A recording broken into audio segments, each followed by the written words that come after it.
Hello and welcome back to another episode of the Building HVAC Science Podcast. Our goal in this podcast is to help create better, more knowledgeable HVAC and building performance technicians by helping the two professions better understand each other with the ultimate goal of making customers happy in the homes they live in and the buildings they work in. Building Science Haiku. Eric and I had the pleasure of interviewing Shawna Henderson, a self-proclaimed building science wonk who tries to work to keep it real in the field, but also make it real with online training for builders and renovators. There'll be some links in the show notes to her organization, Blue House Energy. Shawna comes to us with 30 years of experience, dedicated energy efficiency in housing, and her passions lie in building science, energy efficiency, and fostering collaboration for a sustainable residential construction industry. These are some really great attributes and really made the conversation fun. She works on sustainable and accessible designs through her Be Free Homes role, including deep energy retrofits and net zero energy homes. She's a very experienced presenter at conferences with expertise in deep energy retrofits, solar thermal systems, and authoring sustainable housing books.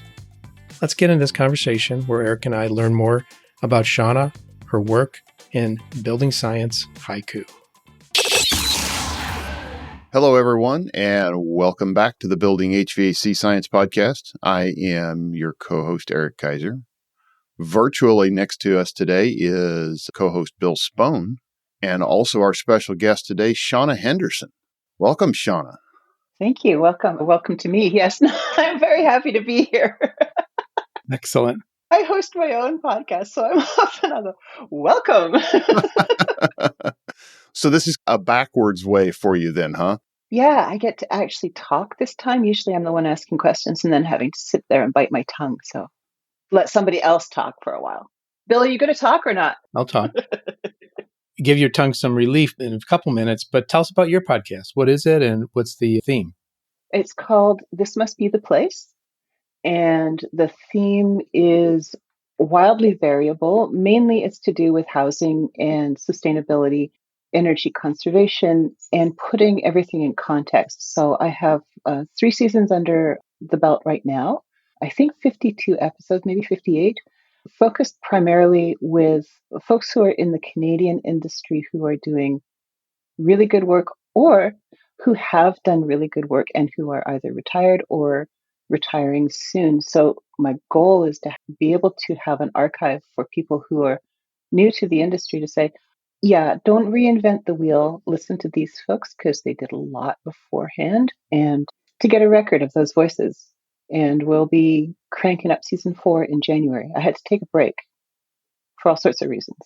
That is fantastic because that really dovetails in with one of my ways of thinking, which is that it's cheaper and easier to learn from others' experiences. Absolutely. My goal as a business person is to not reinvent the wheel and to collaborate and build on what's there so that we can move everything forward. Absolutely. That is awesome. I like to say standing on the shoulders of those that came before us. Yeah. And I think it's really important, especially there's a couple of things, but Canada led a lot of strong initial cold climate building science work. And then we started fading off, and Sam Rashkin actually said, you guys are really good at the science. We're great at the marketing. So here, we're going to sell you back the Energy Star program. And to put that into context in terms of how long Canadians have actually been dealing with cold climate and building sciences, it puts us back into the late 60s, early 70s. That's been working on it for a fair number of years now.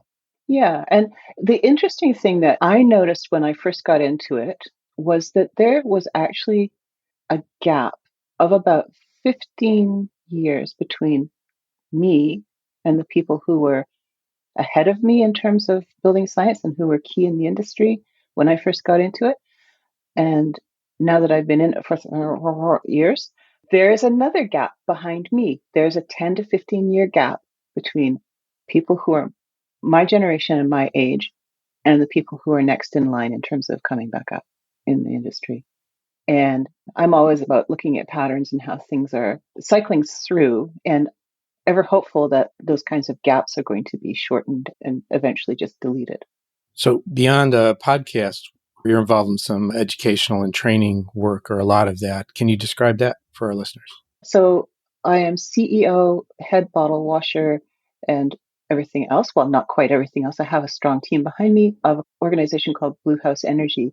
And we have since 2012 provided online education and training in building science and construction technology for the trades. We started out with the glorious ideal that everything had to be in person and hands-on. And I had a strategic investor who said, you could do this online learning piece. And I said, you can't possibly teach people how to do this work. And he said, you're talking to me about a bunch of scientific concepts that could be really well illustrated online. So why don't you start with that concept or that content? So we did. We put up a 3-module building science basics course, and then we ran that into 14 modules for construction technology. And now we have several different courses up and running. Most of it is all about cold climate, because that's obviously, as a Canadian, that's where I'm seated. I don't know anything about cooling climates. The only thing I know about that is what I've learned from Alison Bales, which is a lot, but still. And now we have somewhere between 40 and 60 hours of recorded lessons for folks to work from. That's a lot of information. It certainly is. So we have construction technology, which is a broad-based, these are the things you need to know about a house. So it goes from everything from building components to building science, to the dynamics of building science, to structural things you need to know, and then how to do air sealing insulation, windows, doors, that kind of thing, and then also looks at mechanical systems.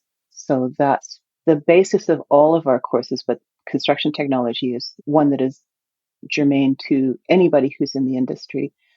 And then we have net zero for new construction, and we have a whole house energy retrofit program, which is what I just finished all the work on after the last 18 months. And both of those projects are in partnership with an organization here in Canada that is a sister of the American one called Built Green. Built Green Canada is our funding partner in these 2 net zero and retrofit courses. And we've just moved over to a new platform too, and I'm very excited to talk about that at some point too. What was that new platform? It's called Experienceify, and it's a very unique learning management system that is really based on brain science, not how to deliver content online. So there's a fundamental difference. So I'll give you my little spiel about brain science as well as building science, everything you wanted to know about the 2 Bs. Our brains like to win. They also like to be in control. And those 2 things are the things that people who create games understand really, really well. They get you in at a base level. They teach you how to use the platform, and then they suck you into a story that you want to continue a journey with. And that's how we're able to structure our courses in Experienceify, with a video that teaches you something, and then a worksheet that challenges you to remember and apply what you just learned. And then there's a series of actions underneath, which could be as simple as 3 quiz questions, or more complicated in terms of you need to solve a problem. So there's scenario learning as well. And each of those things gives you more information and gets you better seated in the understanding of what the topic is. And then there's a gamification piece that gives you points for every time you do something. So lots of older folks are like, I don't know about that. Like, I was introduced to this and I'm like, well, it's cute, but I probably won't use it. And then I actually used it as a student. I was like, oh, I get it. I get why this is thing. So anybody who's grown up as a gamer, as an online gamer, this is just a natural habitat for them. Very interesting. The whole system in Canada for EnerGuide rating, Energy Star for homes, R2000. Can you give us a backdrop of all that? I believe that impacts or has impacted what you're doing. Yeah, I actually came out of the R2000 program. So I restarted my career in my late 20s, moving out of communications and graphic design into building technology and construction technology. I became an R2000 evaluator and site inspector in the early 90s. And that program was a voluntary program that was put together by Natural Resources Canada to look at how do we cost effectively reduce the energy load from a house, from space heating and water specifically, by 50%. So that started in the 1980s, late 1980s. And our friend Joe Stebrick was one of the founders of that, one of the architects of that whole program. And he was the guy who arbitrarily decided that 1.5 air changes was a good place to target for. And then Energy Star for new houses is a 20% reduction from a typical code built house. And R2000 has faded into the background a little bit now. It was always a voluntary program, and there was some really good uptake, especially here in the Atlantic region where I am. In Nova Scotia, we had the highest per capita completion rate of R2000 houses in the country for many, many years. And that sounds like a bit of a brag, but when you're talking about a couple of thousand houses a year, it doesn't put a big dent in, but it meant that our market changed really quickly. We were way ahead of the game when it came to the EnerGuide for rating system because we were already building R2000 houses at a higher level, and that challenged the smaller market to lift itself up to the builders who were at the forefront. So we had energy measures in the code provincially before the national code caught up to that. So R2000 morphed Energy Star as a lower percentage reduction, but still a really popular and ongoing program. And now there's a lot of focus on net zero construction. So net zero being a house that can produce as much energy in a year as it consumes. And I believe, Bill, that you have one of those houses. Yeah, we were able to achieve that here by following a lot of the techniques I'm sure you're familiar with, air sealing. And I say taking advantage of nature with like solar shading. And in my case, because we're in a mixed, sometimes cold climate, we have some higher solar heat gain windows than you would use in some areas. So it's designed for the site to optimize things, orientation and all that kind of thing. The process of training people, do they walk away with certifications?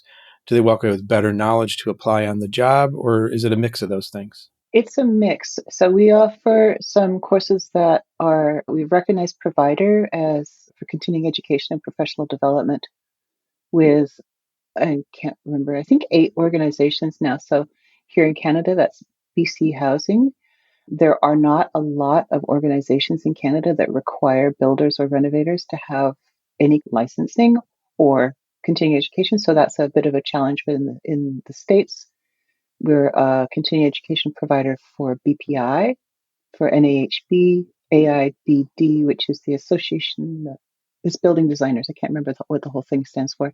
NATE, so that's North American Technical Excellence, which is an HVAC organization, and a couple of others that aren't in my head right at the moment. But CACEA?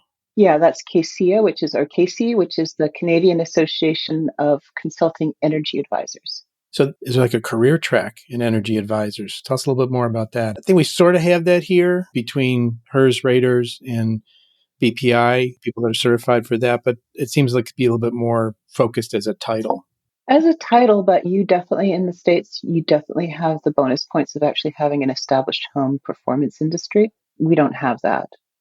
We have bits and pieces of it, but we don't have a national level piece that goes across the board. So energy advisors are third-party verifiers of the energy use of a building.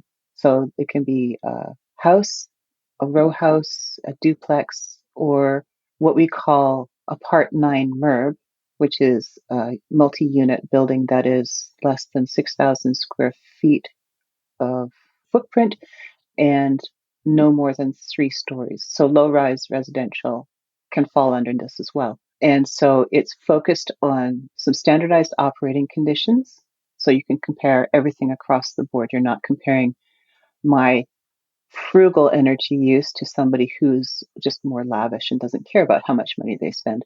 And out of that, we're able to create a rating, a number that shows you how many gigajoules in a year the house would use under those standard operating conditions. And it's a national level program. And most of our incentive programs in the country require that as a benchmark. So it's a fairly inexpensive way to actually get a house benchmark. Now, it's just like HERS and BPI assessments. it leaves some things to be desired because it's always going to be, this is going to sound terrible, it's always garbage in, garbage out. So if you have a good rater or energy advisor, you're going to get a good result. And if you've got somebody who's less good, it's going to be a less good result. That was very convoluted. I was trying to be really diplomatic about that. Yeah. It's not in my nature, really, but I think it was very well worded. okay, thanks. I'm better at writing things. Usually my mouth just starts going and I'm like, oh yeah, that was probably a bad thing to say in this audience. You made a very true statement there, garbage in, garbage out. And that's pretty much true for most programs and software and calculations. And it's a very astute statement on a lot of industries today, unfortunately. Yeah. But I think that we have to use the tools we've got because we do need, if you don't measure it, you can't manage it. That's another statement that's basically a fact that you can't deny.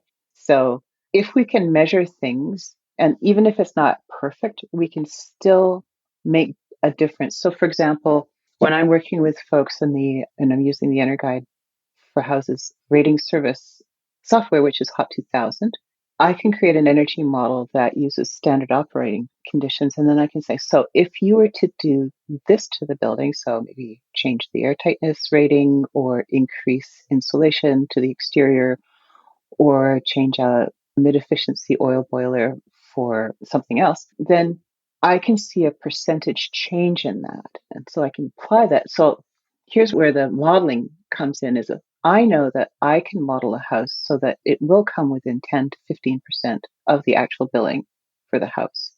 But I know all the ins and outs and back end of Hot 2000, so I can actually manipulate it. But what you can do as an energy modeler in general is say, okay, here's the standard operating conditions and here's the shell of the house and the equipment in it. And it comes out at this much. And if we change these things, the algorithm is decent and I can see that I can give you 20, 30, 50% reduction on your envelope heat loss. Then I can translate that into what that means for you, the homeowner, what that means for your bills is that you're going to see a substantial decrease in the energy required.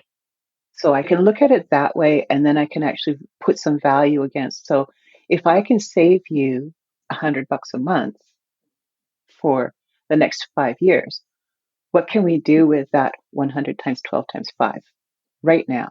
And then maybe in 5 years' time, I'm going to come back to you and say, so remember we talked about a plan for you 5 years from now?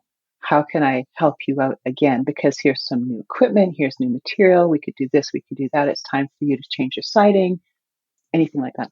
Interesting. I mean, that's what a lot of energy modeling is supposed to do, I think. I think there's some people that use energy modeling for a different tactic, but that's a whole different story. It was interesting to me. So I actually was reading through some of your programs here today on the Blue House Energy, and I'm going to switch over to your Blue House organization for just a minute. Sure. I'm guessing those are available to anyone that wants to log on to them and purchase a course and take those. Yep, absolutely. And mostly geared towards cold climate then, as you said. Yeah.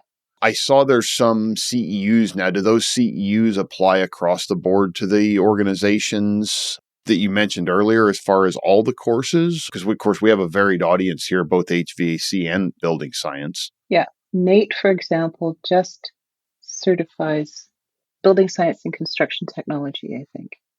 And some of our courses are pretty specific to Canada right now in terms of the references to code. So, for example, Net Zero and Retrofit are both Canadian focused. We have a US version of construction technology and building science, envelope fundamentals. And then we have plans reading and construction math as well. And those are interchangeable. There's no code issues there. But for the most part, in both our building science course and the envelope fundamentals, there's not a lot of references to code or to, for example, ASHRAE 622 or Manual J, those kinds of things. We're not talking that depth of information. It was in our Net Zero and our Retrofit course. Currently, they're focused on Canadian code requirements. So there's still a lot of building science and information that's super helpful if you're working in a cold climate. We're talking about things like what happens if you have a split insulation wall. So you've got insulation in the cavity and then you've got outboard insulation. You still need to understand why you would choose a certain depth of insulation to the exterior.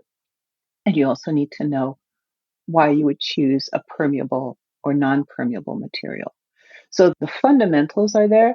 And in 2024, we'll be working on making that into both of those into US versions as well. Oh, very cool. That'll be neat to see. You talked a little bit about this. You just got done rewriting a whole bunch of stuff for, what do you say, 18 months you've spent writing on this. Tell us a little bit about that. About the fact that my life was like absolutely consumed by writing a course, 2 courses, several courses. What we just released was our retrofit course, and we rebuilt some of our existing content to insert in that. So our building science course is now more robust. And so that's included in the retrofit course. But the retrofit course is quite broad. We tried to create a pan-Canadian version of a course. So we talk about a wide range of issues. When you're retrofitting a house, what do you need to understand in terms of a whole house retrofit? So we're not talking about, when we touch on piecemeal, like room by room renovations, but there's a distinct difference between approaching a retrofit from, oh, I'm fixing up my kitchen now, so I'm going to throw a little bit more insulation or a better window into the kitchen. And what am I going to do with the whole building? How do I improve the whole building, the fabric of the building? How do I increase durability? One of the things that we looked at in retrofit is, what does it mean to talk about a resilient house? So if you're changing the fabric of the building, for example, you're putting new cladding on the outside, not only does that have to be a durable finish, but depending on where you are, you might also want to work with your client to consider that you need to make that so that they have a better opportunity to get the hell out of Dodge if they are hit by a wildfire, for example. So there are materials that are better suited if you're in a wildfire zone than others. And then we also talked about, so we focused the main part of the course on the bulk of conventional housing in Canada that's in climate zones 4 through the bottom part of 7A. Once you get past there, then you have a very different approach because 7B and 7 and 8 are the north. They're the far north, and they have the building science is the same, but the dynamics are different. It's like the difference between where you are, Bill, and Georgia. The building science doesn't change. The physics are the same, but the dynamics of what's happening in the house. The magnitude of those factors. So we focused on being able to say, okay, here's the bulk of housing in Canada was built 1925 to 1980, with the sweet spot of houses that are very similar, built from 1940-ish to 1980. We have house types that are the same in the US. You've got a bungalow, you've got a side split, you've got a split entry, you've got a 2-story house on a basement, you've got a crawl space or a basement, you've got some things that are going to be the same. So we can do a lot in terms of how are you going to fix those houses up. So that's the first big piece of the retrofit course. And then the second piece is we have special cases. So we have heritage houses. We have houses that are older and built on rubble basements. And then we have houses, got some solid stone houses and we've got some solid log houses. And we have, those are in different parts of the country. So those are special cases. And then we have the third stream, which is northern housing, which is focused on what do you do if you're in those higher latitudes and in extreme cold weather or climate. That's the course on your site called, on the Blue House Energy site, called Whole House Energy Retrofit. Am I reading that? Yeah. We have a free trial on that actually. So you can jump into a portion of it for 3 days for free. So you can just check out the new platform and also what the content's like. Cool. That's pretty neat. That goes through, I'm envisioning in this in my mind because a few of the projects that I've worked on have been piecemeal projects where you put together a whole plan in the beginning and then the homeowners a lot of times can't afford to do all of that at once. That's right. Because you're looking at 50 to a million, depending on the house. Maybe not a million, but definitely more than most people's annual salaries.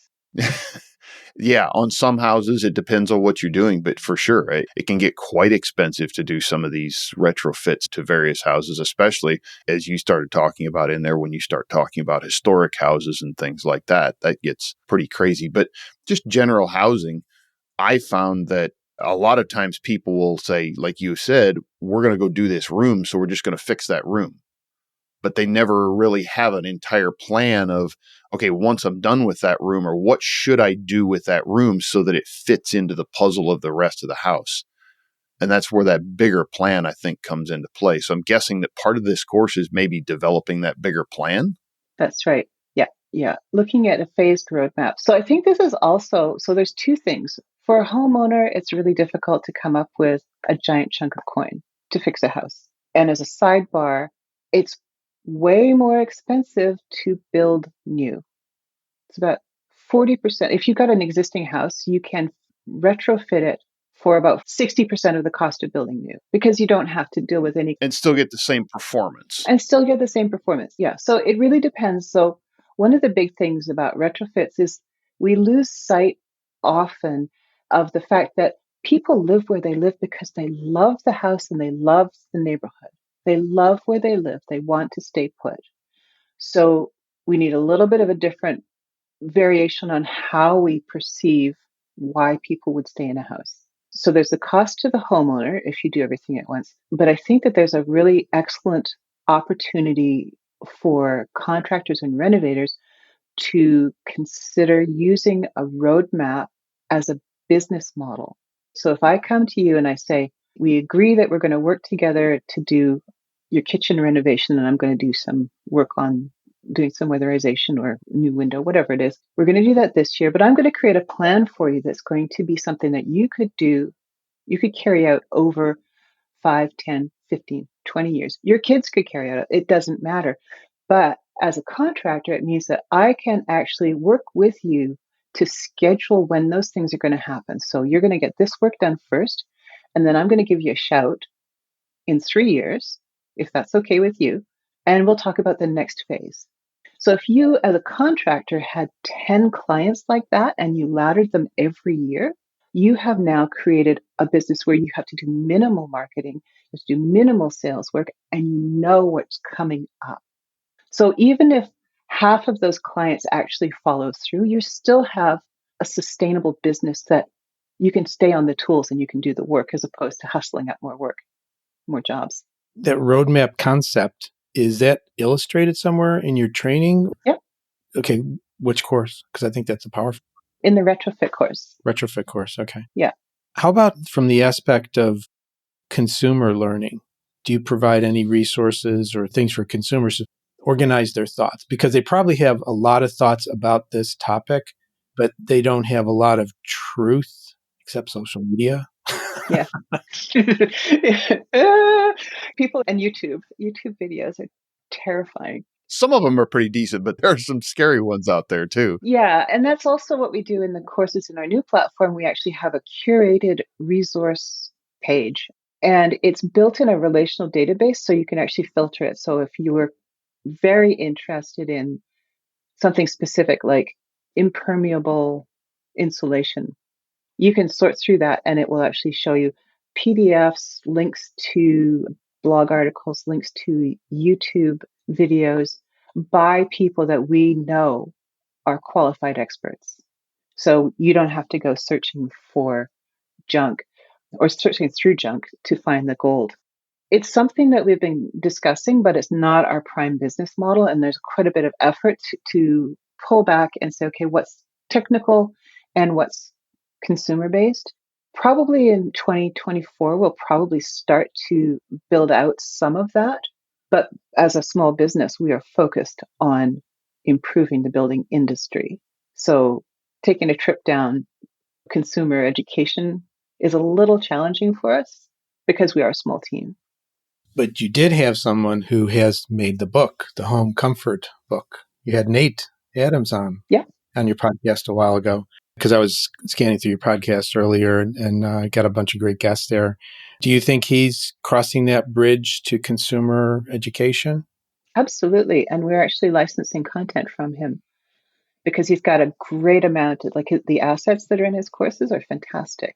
And that might be something that we could collaborate with Nate as well. So, like I said, I'm just coming up for breath out of 18 months of being so focused on this one course and moving our stuff over onto the new platform. So 8 months of just, there's like the last 8 months have been insane as we've just been like the big push to get everything over.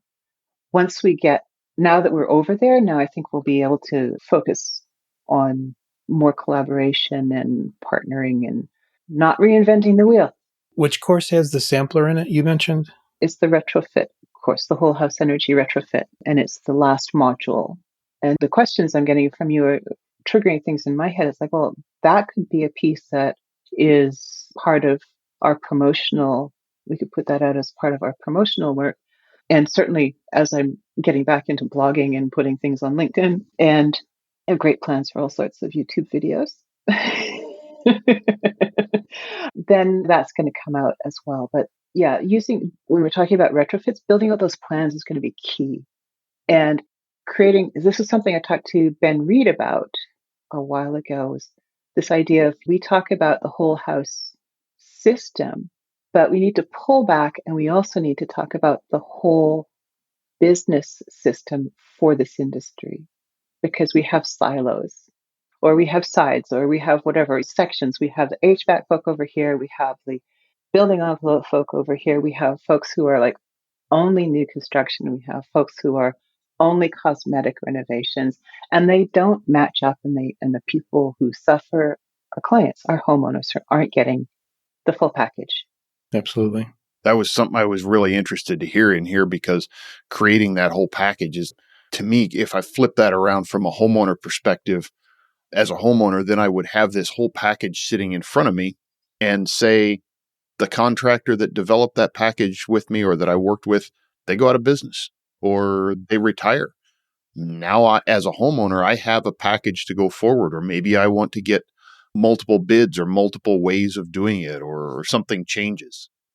Yeah. And that piece is based on how I made a living for the last 20 years.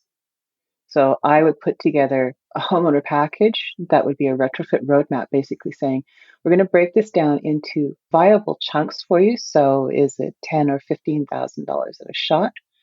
What can you do best? How do you ensure that you're not short circuiting anything you want to do 5 years down the road, or might want to do 5 years down the road? So here's the balance of what it's going to look like in terms of your energy savings and what it's going to look like in terms of your financing. That's essentially what I did for all of my consulting career. So building up those packages has become second nature to me internally. And the cool thing is that while houses are all different and people are all different and how they interact with their buildings are all different, houses have a limited number of components. And my favorite way of talking about them, which is, people are going to go, what? Is they're like a haiku poem. So if you know what that is, there are 3 lines, there are 17 syllables, I'm going to mix it up. 575. 7-5. Thank you. 575. And each line has a specific thing that it addresses, the scenario, some sort of action, and a fulfillment. That's all. But there are thousands and thousands and thousands and thousands of renditions of a haiku poem. And so that's how I look at houses. There's structure and there's components, and there are requirements that are in there because of building codes, and we get to play inside of those rules. So it's viable to actually create a package. I can say that I could put together a package for a 1,500 square foot bungalow that was built in 1970. And the only thing I need to vary for that anywhere in Canada, and this is just a thought exercise, is what material I'm going to put on the exterior to improve that insulation and how thick it's going to be. That's an insulation package. Where are we going to drop our air leakage to? What's our air leakage target? And then what's the best way to optimize the mechanical systems? There are literally millions of houses like that across Canada. So I could create a package that would be viable across the way. And then just all we need to do is plug some numbers in there. If it's 1,500 square foot house and it has this much wall space, then it's like this. If it's bigger log, Just change it. just change it. Make minor adjustments for that situation, but you've got the base package down already. Yeah, and you definitely need somebody on site with a blower door so we can actually see and determine what the air leakage rate is and if we need new mechanical ventilation, and then be able to benchmark how we're doing things. So that's where the haiku piece comes in. That's one package. I like to say about a lot of things, they are finite. They're not infinite. Sometimes people look and they say, this is just way too much to consider. And it's no, they are finite. And especially if you have either experience or a structure, like you said, to lay it into, then you can become to simplify things. We interviewed someone for the podcast yesterday, and they had a periodic table of careers in the trades, which I thought was pretty cool. They had broken it down into various columns and various rows, and it gives you a way to think through all that. My head went to a value chain, and I actually created something several years ago that actually is a flow chart that shows how everything is connected, from the realtor to the building inspector to the developer and everybody in between. Very cool. Thanks for getting us all caught up here. Thanks for having me. Sure. And do you have any closing thoughts for our listeners? How much time do you have? Yeah. I have a structure. You have components, and Eric's got requirements. So let's go. Got to be haiku. How's that? Yeah. I just think we are potentially at a tipping point. I mean, you've got is it IRA money? Yep. Mm-hmm. Yeah. We have the Greener Homes Initiative that just announced that they're running out of money for $5,000 grants 3 years earlier than I thought, but that's another sidebar. But I think we need to emphasize for folks that we're at a tipping point. Building codes are changing. High performance houses are on the market, are going to start being sold on the market. And anybody who's in an older house who can't match or compete with those high performance houses are going to have lower values for resale and longer selling cycles. If you're selling energy retrofits, that's a great point to start from. It's like, well, are you going to sell the house? Then this is why you would want to do that. And then the other, if you're going to stay in the house, this is how it's going to make your life better. And we have all sorts of non-energy benefits that we can talk about, which is comfort levels, house levels, resale value. All those things just tie in. Interesting perspective. Are you familiar with Pearl certification? I am. Yeah, that's designed to be a way to capture that value for future real estate transactions. Yeah, I think it's one of the things that we lose sight of is that people are like, but I can get a house down the road. It's on the market and it's like $270 a square foot or whatever it is. And it's like, but what does that mean in the future if you're juggling this older house or this newer house? To give value to something, you need to look at the future as well as the past. We need one of those reality TV shows where people are doing that to illustrate the decision making. Thanks again, Shawna, for coming on this morning on the podcast. And we look forward to expanding your message through this podcast. Thanks very much, Shawna. I look forward to it. And then we'll talk again soon. Take care. I'll have you on my podcast. How's that? That's great. Appreciate it. Okay.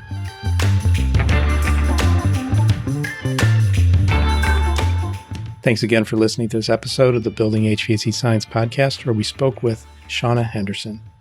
There's a lot of other great trade-related resources out there and influencers, including HVAC Overtime, HVACR Videos, HomeDiagnosis.tv, AC Service Tech, MeasureQuick, HVAC Chicks, The Misfits of HVAC, the HVAC Grapevine, HVACR School, of course, HVAC Shop Talk, Stephen Reardon, HVAC Reefer Guy, Tool Pros, Service Business Mastery, and Quality HVAC.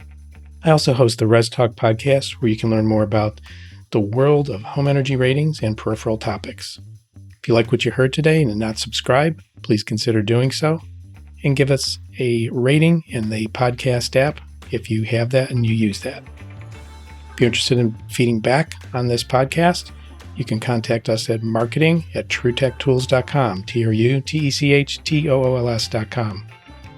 If you're in the market for tools or test instruments, take a look at what TrueTech Tools, my company, has, TrueTechTools.com. You can use the offer code HVACBS for a nice discount. And full disclosure, I'm a co-owner of TrueTech. and the opinions voiced in these podcasts are those of my guests, or myself, or my co-host, depending on who is speaking, of course. As always, thank you for listening to and following us on the Building HVAC Science podcast. Until next time, take care.